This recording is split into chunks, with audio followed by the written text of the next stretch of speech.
बरून recording studio गया।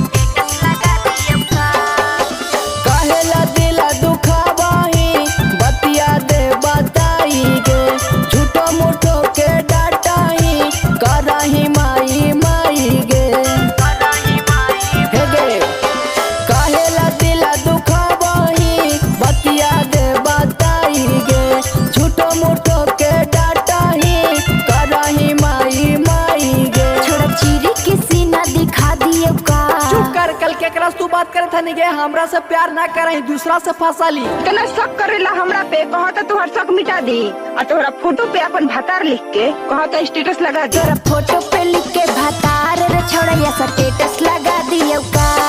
तोरा photo पे लिख के भतार रे छोड़िया स्टेटस लगा दियो का।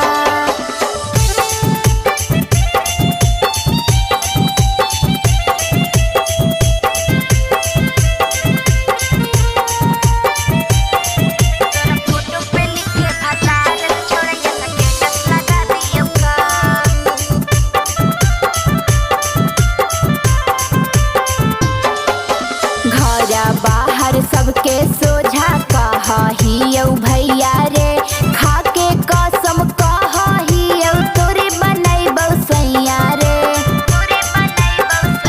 हमरा लगा तो हमरा के धोखा देहिगे होलो जकरा से दिलवा ओकरे मौका देहिगे। अभी भागी के तोरा दिखा दियो का।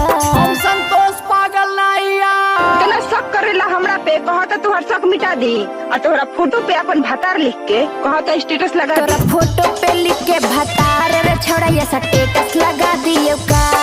तोरा फोटो पे लिख के भतार रे छोड़िया स्टेटस लगा दियो का।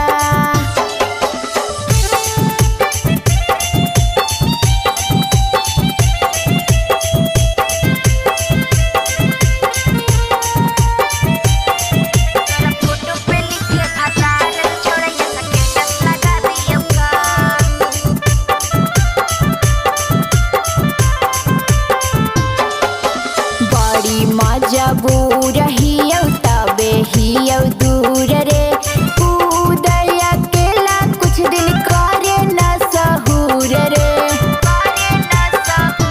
हम जे कहियो काहे नहीं करही गे हमरा लगा हो करे पर मारही गे। गया जिला में हल्ला करा दियो का। हे रे सुन तोरा फोटो पे लिखी भतार रे छोड़िया स्टेटस लगा दियो का।